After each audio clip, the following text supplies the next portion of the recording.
पालखी निघालेली आहे। आपल्या समोर सर्व वासुदेव मंडळी या ठिकाणी एकवटलेले आहेत।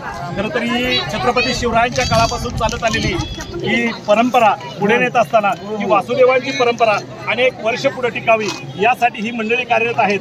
बघूया त्यांच्याकडे आपण जाऊया, त्यांची थोडी चर्चा करूया। मला सांगा ही वासुदेवाची परंपरा केव्हापासून आणि आता कुठपर्यंत तुम्ही नेणार आहात?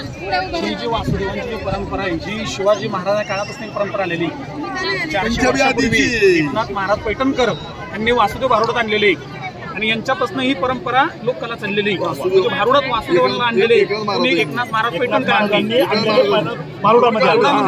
पहिले वासुदेव त्यांनीच आणलेले एकनाथ महाराज पैठणकरांनी।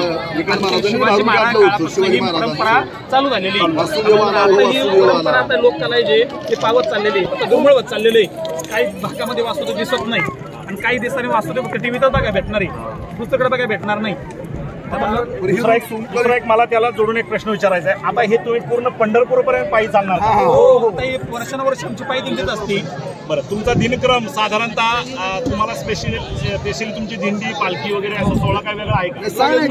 सगळं मिळून दिंडी सोहळा बरोबरच असतो। जे वारकऱ्यांचं ते तुमचं स्पेशली असं काही नाही, हे सांप्रदायिक आहे वासुदेव संप्रदाय सांप्रदायिक। आणि एरवी ज्यावेळेस आता पालखी सोहळा संपतो त्यावेळेस तुम्ही जे बोलले आता किंवा ही पालखी बरोबरचा सोहळा बरोबरच आज आपली ही जी परंपरा आहे म्हणजे वासुदेवाची ही परंपरा तुम्ही गावोगावी पुढे नेत असता?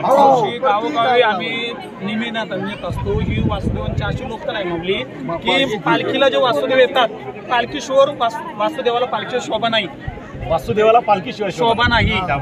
आणि वासुदेवाला वारकऱ्यांशिवाय बी शोभा नाही। वारकऱ्यांबरोबर वासुदेव आणि वासुदेवाबरोबर असंख्य वैष्णवांचा महामेळा या ठिकाणी एकत्र चाललाय पंढरपूरला। बघूया सर्वांना चांगली सन्मुखी परमेश्वराने सगळे आनंद रूपी राहावं एवढाच आमचा आशीर्वाद आहे। सर्व